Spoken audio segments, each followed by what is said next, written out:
तर आज होती Makar Sankrant. Welcome back to my channel. तर मकर संक्रांतीची तयारी मी आदल्या दिवशीपासूनच चालू केली होती. तर मला मेहंदी काढायची होती म्हणून मी मेहंदी सिंपल आणि शॉर्ट काढून घेतली. इशू बघा कशी चेक करते मेहंदी. ती वाळावी लवकर म्हणून ती फुकत होती. त्यानंतर रात्री लेट झालं होतं झोपायला, त्यामुळे झोपून गेले आणि दुसऱ्या दिवशी सकाळ सकाळ लवकर उठून मी पहिल्यांदा रांगोळी काढून घेतली. त्यानंतर जेवण करून घेतलं आणि मंदिरात जाण्यासाठी आवरण्यासाठी मला फक्त 5 मिनिट होते, त्यामुळे मी पिन पण नीट नव्हती केली आणि मेकअप पण नीट झालेला नव्हता. त्यानंतर आम्ही मंदिरात पोचलो आणि बायकांनी सर्व पूजा वगैरे आवरली.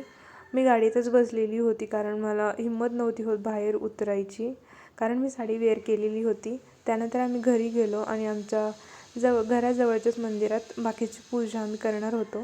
तर त्यानंतर घरी गेल्यानंतर सगळ्या बायका मंदिरात जमा झाल्या. त्यानंतर त्यांच्या काहीतरी प्रथा चालू होत्या, वाण वगैरे द्यायचं सगळं चालू होतं आणि त्या काळात मी माझं फोटोशूट आवरून घेतलं. तिथे फोटोज वगैरे व्यवस्थित तर आले नाही, पण मी लास्टला ते ॲड केलेले आहेत. त्यानंतर इशूची इकडे मस्ती चालूच होती. ती इकडे तिकडे धावत होती फक्त, आणि दिवसाचा शेवट हा असा रांगोळी खराब करून झालेला होता. त्यानंतर हे फोटोज तुम्ही मला कमेंटमध्ये सांगा की कसे आलेले आहेत आणि मी कशी दिसते ते पण सांगा.